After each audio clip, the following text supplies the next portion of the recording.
Four words. Where you at, haters? Mets take game 2 against the Astros. We'll get right into it right after the intro. Meet the Mets, meet the Mets. Step right up and greet the Mets.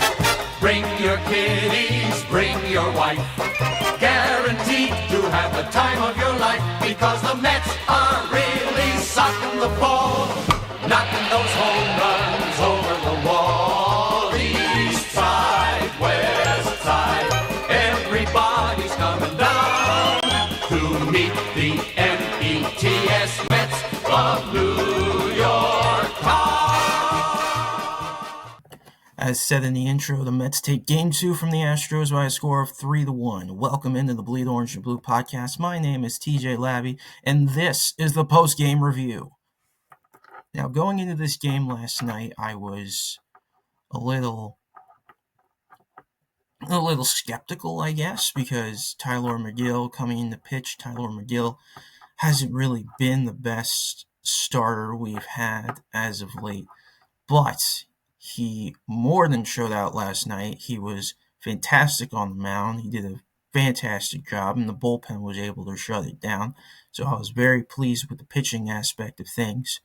The offense looked good. An early barrage early. We'll, of course, get into the scoring statistics in just a few moments. But it was nice to see the offense come alive last night, get those runs. The only critique I have on that is I want to see more scoring chances capitalized on. There was a lot of scoring chances that the Mets had last night that they weren't able to capitalize on, a lot with traffic on the bases and in some cases with no outs or one out in said inning. So I just need to see a little more on the offense in capitalizing in scoring, but overall last night was a good team win. So let's get into those statistics.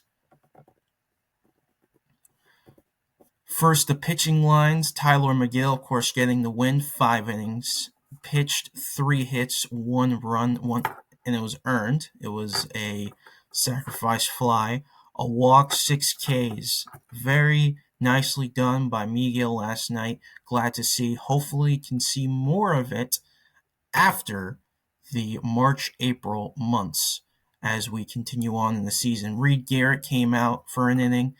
Got out of a tight jam, bases loaded, but was able to get out of it. Got 2 Ks and a walk in his appearance. A.J. Minter threw his inning of work with a walk and a strikeout. Ryan Stanek with his inning of work, only a walk, nothing much to write home. And then Diaz looked like himself last night, topping 97 on that fastball, getting up to 99 on said fastball, and he looked good. His control was better than we've seen since I'd say 22, but of course it's only one appearance, so still more time to see what happens. But from my point of view, I think he did a fantastic job.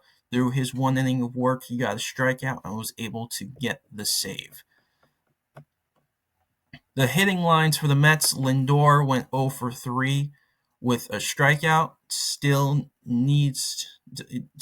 looking for his first hit of the season. Hopefully he'll get there, and hopefully he'll be reminded that he can hit in the months of March and April and not have to wait until maybe the All-Star break. Juan Soto went 1 for 3 with a home run and an RBI. The RBI came off that home run and a walk. Mets fans were waiting for it, and he finally got it. That's why I said, where you at, haters, in the intro, because the night prior, and I talked about that, the strikeout against Hader.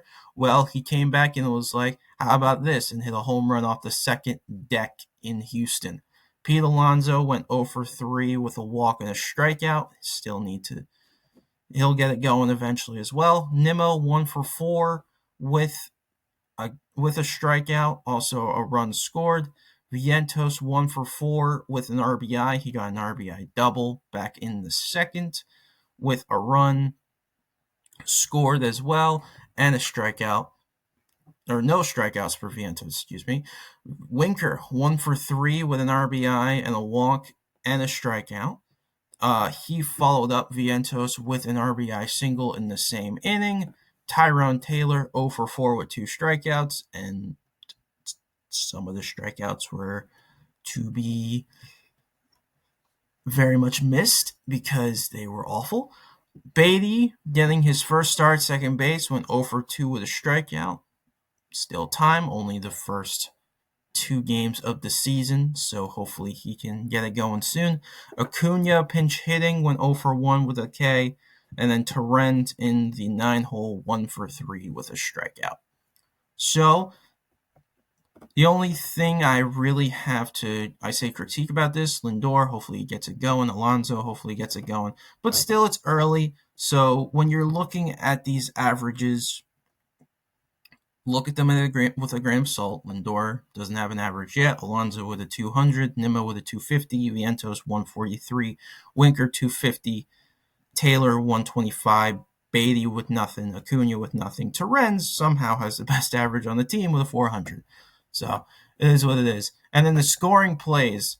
Vientos, as I said, with the RBI double back in the top of the second of this game. Winker following behind him with an RBI single. And then in the top of the third, Soto with a 390-foot home run off the second deck facade. And then Yordan Alvarez with a sacrifice fly that made it 3-1, and that was all she wrote. The final stat line for this game: the Mets with 3 runs, 5 hits, no errors. Astros 1 run, 3 hits, 1 error. So not really much to go on, since it's basically kind of the same game that was from the day prior. I'm recording this the next day after the game last night. So why not we preview tonight's game between the Astros and the Mets? Griffin Canning will get the ball against Spencer Arrighetti. Of course, no one with an ERA, so it will be Canning's first start of the year and Arrighetti's first start of the year. This is on Fox, a 7:15 start. Lineup has already been submitted, so we'll go over that real quickly.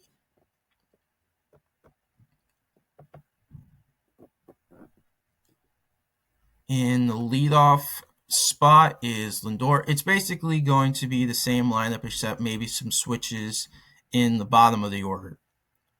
Lindor 1, Soto 2, Alonso 3, Nimmo 4, Vientos 5, Winker 6, Torrens 7, so he'll move up to the 7th spot. Beatty 8, Siri 9. Again, Lindor starting. Lindor leading off at shortstop, Soto batting second in right field, Alonso batting third at first base, Nimmo batting cleanup in left field, Vientos in the 5-hole at third base, Winker 6 in the designated hitter, Torrens batting 7th, the catcher, Beatty batting 8th, the second baseman, and Siri batting 9th in center field. And then also the Astros have submitted their lineup. Altuve in the leadoff spot, Paredes batting 2nd, Yordan Alvarez 3rd, Christian Walker 4th, Jeremy Pena batting 5th, Victor Caratini batting 6th, Zach DeCenzo batting 7th,